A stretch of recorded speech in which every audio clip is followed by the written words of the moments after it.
Bonjour à tous et bienvenue dans cette nouvelle vidéo de préparation à la certification Java, dans laquelle nous allons parler des exceptions. Les exceptions, elles altèrent le cours du programme Flow. Une exception lancée par une méthode, elle doit être interceptée si on ne souhaite pas qu'elle mette fin au programme. On dit qu'on la catch ou qu'on l'attrape. D'autres événements que les exceptions peuvent être lancés, les exceptions n'étant qu'un cas particulier. Pour autant, tout ce qui peut être lancé par une méthode descend de la classe throwable. Les classes qui héritent de throwable sont error et exception. Parmi les exceptions, on a deux catégories. On a les runtime exceptions, que le code peut ou pas intercepter, et les autres exceptions, pour lesquelles on n'a pas ce choix. Quand on intercepte une exception, on le fait via un bloc catch. On utilise le mot-clé try, et entre accolades le code qui est susceptible d'émettre l'exception, puis dessous, dans un bloc catch, on ajoute les instructions à exécuter si l'exception est émise puis interceptée. Les exceptions qui ne sont pas des runtime exceptions doivent absolument être gérées dans un bloc catch. On parle des checked exceptions.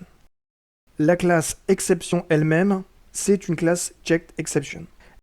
Les runtime exceptions, ça va être toutes les exceptions qui sont soit directement une runtime exception, soit une classe fille de runtime exception. Si la signature d'une méthode fait mention d'une exception myException, donc une exception custom, qu'elle soit checked ou pas, ma méthode n'a pas l'obligation de la lancer. C'est pas très utile de rajouter une clause throws myException si mon code n'émet pas l'exception, mais ce n'est pas un problème, ça compile quand même. Mais en revanche, si une méthode exécute une instruction qui peut lancer une checked exception d'après sa signature, elle devra, et c'est la règle, en faire quelque chose, prévoir du code pour la gérer ou la propager. Pour propager une checked exception, une méthode doit la déclarer dans sa signature avec throws. Une méthode peut déclarer autant d'exceptions que souhaité. Vous avez un exemple ici. Pour les runtime exceptions, ce n'est pas nécessaire, je n'ai pas à les faire figurer au niveau de la signature de la méthode. Attention à ne pas confondre throws et throw. Throws, c'est pour la signature de la méthode. Ensuite, au sein de la méthode, si je veux émettre une exception, je dois utiliser throw sans le S. Quand on a parlé de la hiérarchie de classes sous throwable, on a noté les errors. Les errors sont bien catchable, donc je peux les gérer dans un bloc try-catch, mais ne sont pas censés l'être. L'idée des erreurs, c'est de distinguer parmi les throwable les problèmes qui sont susceptibles d'être traités par le programme, donc les exceptions, et ceux qui ne le sont pas, donc les erreurs. Généralement, et c'est ce que préconise Java, quand on a une erreur, le programme il doit s'arrêter. Donc l'erreur, c'est un problème qui n'est pas gérable par le programme, qui va prendre fin. Une boucle infinie, avec un stack overflow, une pile d'appels saturés. Les exceptions gérées, les checked exceptions, correspondent aux problèmes que le programme va essayer de prendre en compte. Il va essayer de retomber sur ses pattes. Les runtime exceptions, c'est un peu entre les deux, mais on va dire que ça penche plus côté exception, et c'est donc un peu plus subtil de savoir quand l'utiliser ou pas. Penchons-nous maintenant sur la syntaxe d'une structure de type try-catch. Tout commence par le mot-clé try, suivi d'accolades, et dans ces accolades, on va mettre le code. Le code qui est susceptible d'émettre des exceptions. Les exceptions qui seraient potentiellement émises par ce code, je dois pouvoir les gérer dans les blocs catch.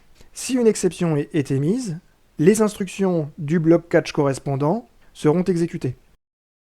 Enfin, tout en bas, on peut avoir une partie finally, et cette partie, elle sera toujours exécutée, peu importe la situation, qu'on ait des exceptions ou pas, sauf dans des cas très très rares, comme l'exécution d'un système.exit.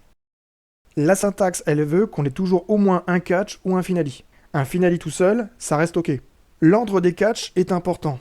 Une exception dans un bloc catch, elle ne doit pas masquer les suivantes. Et ça, c'est possible si les classes, elles sont reliées par héritage. Java est aussi assez malin pour savoir si l'exception associée à un bloc catch peut réellement être émise par le code. Donc si j'indique un bloc catch pour une exception qui n'a rien à voir avec mon code, la compilation ne va pas passer. On l'a déjà dit, mais le bloc finally, il est toujours exécuté, même s'il n'existe pas de catch pour le type d'exception émis, il est vraiment, dans tous les cas, il s'exécute. La seule exception qui est vraiment un cas aux limites serait l'appel à un système.exit. Pour une même clause catch, je peux indiquer plusieurs exceptions.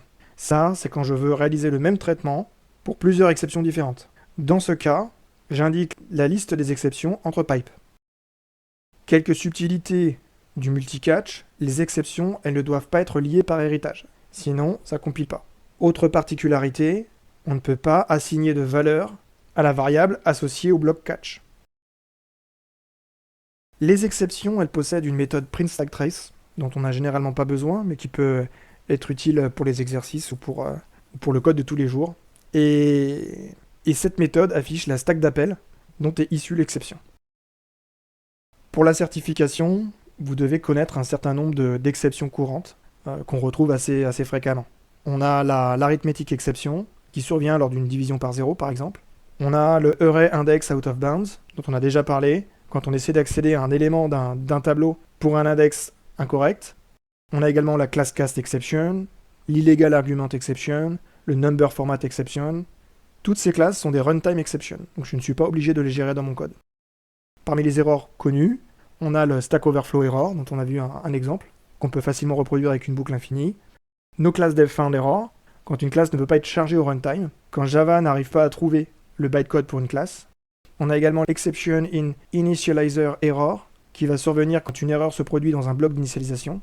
Enfin, pour des exceptions gérées connues, on va avoir le parse exception, qu'on devra absolument gérer si on fait appel à la méthode parse de number format, par exemple.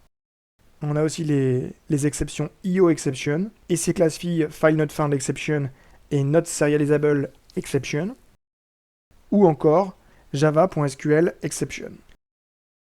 Passons à quelques exercices. Quelles lignes peuvent être insérées au sein de la méthode à la place du commentaire? Cet exercice, il porte sur la syntaxe d'un try-catch. La réponse A, elle n'est pas bonne, puisque la règle, c'est de disposer soit d'un catch, soit d'un finally. Donc A n'a ni l'un ni l'autre, et ne compile pas.